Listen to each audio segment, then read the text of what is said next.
that speech smacks of anti-Semitism, which is really crazy because, well, you know, they've had like Nick Fuentes like, and for dinner in the White House, right?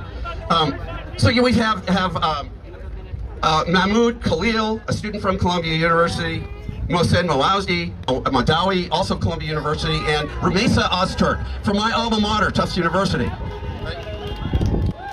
These three and others, students at renowned universities, have been detained for merely voicing their opinions, which is a right granted in the United States.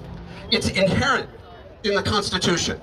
And by the way, I'm a Jew, I admit it, okay? And I may or may not agree with what they espouse. It doesn't matter whether I agree or not.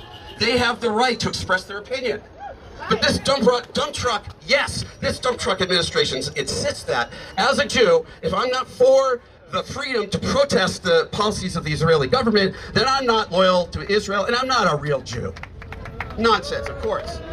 Now, first of all, I'm not loyal to the Israeli government policies. I'm not a citizen of Israel. I'm a citizen of the United States. I'm here. And Jews, like pretty much, you know, those of other religions, come in many forms. Donald Drunk Truck, for example, claims to be Christian.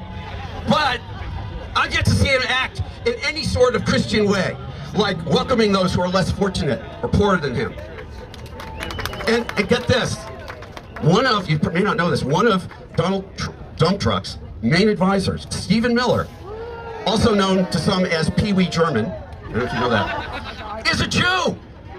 A supposed human being who is a member of one of the most persecuted peoples in the history of mankind is perhaps the biggest racist and bigot in that entire administration. I mean, who'd think that Joey Donald would bring someone like that into the White House? I did not see that coming. I said that I did not see that coming.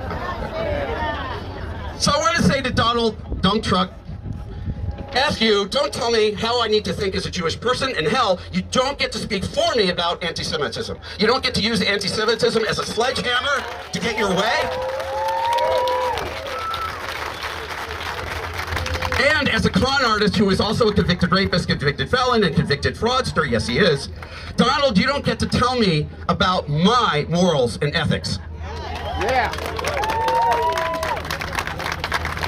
So in closing, I say to you all, what we're doing is making a difference, Jeff Cohen.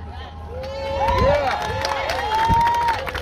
Don't stop, do not stop until all those schmucks are out of office, including the Republicans who support them.